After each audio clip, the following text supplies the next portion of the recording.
ಮಹಾಕುಂಭಮೇಳ ನಮ್ಮ ಧಾರ್ಮಿಕ ನಂಬಿಕೆಗೆ ಸಾಕ್ಷಿ. ಆದರೆ ನಮ್ಮ ಪ್ರಜಾಪ್ರಭುತ್ವಕ್ಕೆ ಸಾಕ್ಷಿ ಏನು? ಪ್ರಜಾಪ್ರಭುತ್ವ ಅಂದ್ರೆ ಒಂದು ಹಾಳೆ ಮೇಲಿರೋ ಪದ ಮಾತ್ರನಾ? ತಿಳ್ಕೊಳ್ಳೋಣ ಬನ್ನಿ. ಮಹಾಕುಂಭಮೇಳದ ಬಗ್ಗೆ ಗೊತ್ತಿಲ್ಲದಿರೋರು ಯಾರಿದ್ದಾರೆ ಹೇಳಿ? ಯುನೆಸ್ಕೋ ಕೂಡ ಇದನ್ನ ಇಂಟ್ಯಾಂಜಿಬಲ್ ಕಲ್ಚರಲ್ ಹೆರಿಟೇಜ್ ಅಂತ ಘೋಷಿಸಿದೆ ಮತ್ತು ಈ ವರ್ಷ ಸರಿಸುಮಾರು 66 ಕೋಟಿ ಭಕ್ತಾದಿಗಳು ಭಾಗವಹಿಸಿದ್ರು. ಕಾರಣ 144 ವರ್ಷಕ್ಕೆ ಒಮ್ಮೆ ಆಗೋ ಅಪರೂಪದ ಸ್ಟಾರ್ಸ್ ಅಂಡ್ ಪ್ಲಾನೆಟ್ಸ್ ಅಲೈನ್ಮೆಂಟ್.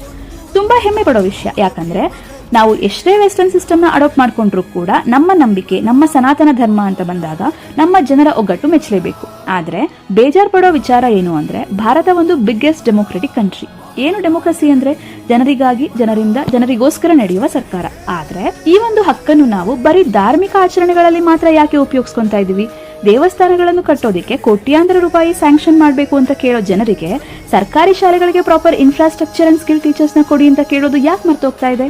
ಧಾರ್ಮಿಕ ಆಚರಣೆಗಳು ಅಂತ ಬಂದಾಗ ಕೋಟ್ಯಾಂತರ ಜನರ ಸಂಯೋಗ ಆಗುತ್ತೆ ಅಂದ್ರೆ ನಮ್ಮ ಹಕ್ಕುಗಳ ಬಗ್ಗೆ ಕೇಳೋದಕ್ಕೆ ಯಾಕೆ ಯಾರು ಮುಂದೆ ಬರೋದಿಲ್ಲ?